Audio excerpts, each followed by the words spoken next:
हजारों दर्दमंद मिलते हैं, काम के लोग चंद मिलते हैं। जब हम होते हैं मुश्किलों में तो सबके दरवाजे बंद मिलते हैं, सबके दरवाजे बंद मिलते हैं। कहेगा भैया देहिया के तो भूखिया मिटावे, भक्ति के गरीब आपन निजत बचावे।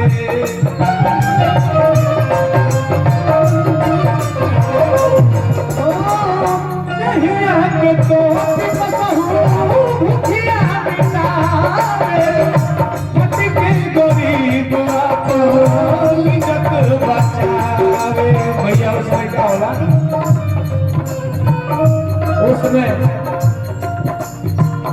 ओके जाती होई जाला पवनों की मारी,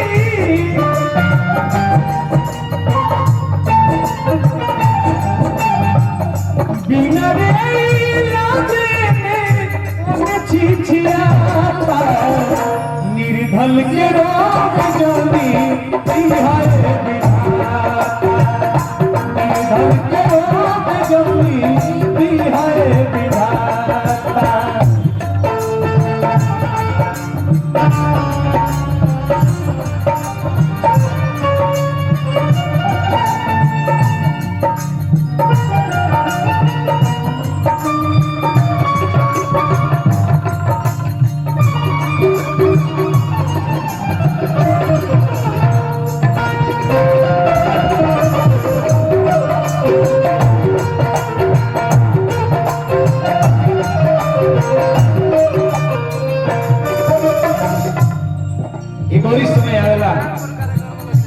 जेकरा लगे करोड़ों रुपया रहे बाबू, हम अपना आँखी से देखले बानी छी। करोड़ों रुपया रही, दुनिया के सबसे बढ़िया हॉस्पिटल में ले आकर भर्ती कर दिहल जाई, लेकिन रुपया रहते हुए भी बबुआ शरीर ना रहेगा। देखले बानी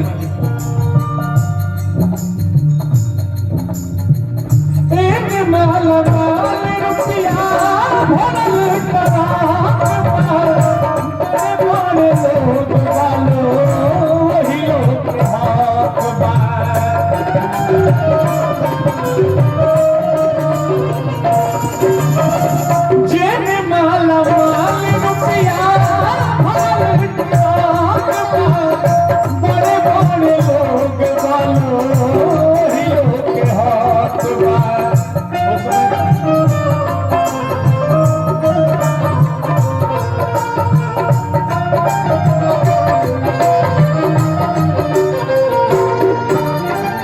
उस समय का होना भैया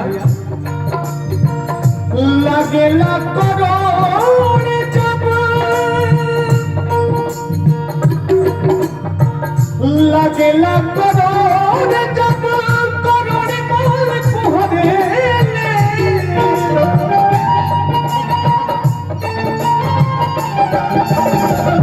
लगेला करोड़ जब करोड़ मोल कुहरेले,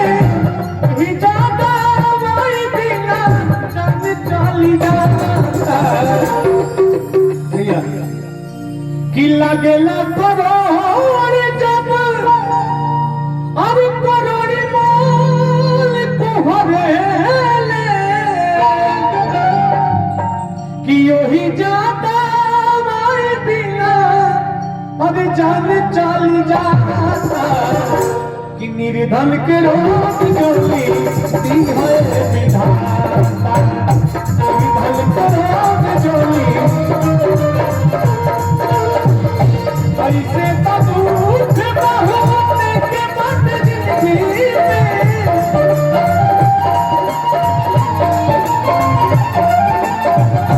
ऐसे तो दुख बहुत के बाद जिंदगी में।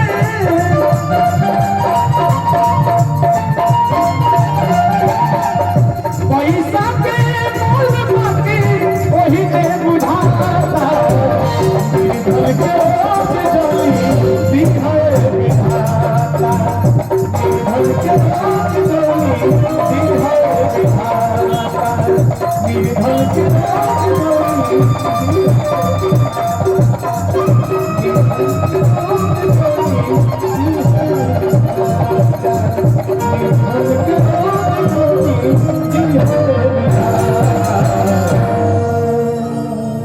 बहुत बहुत धन्यवाद।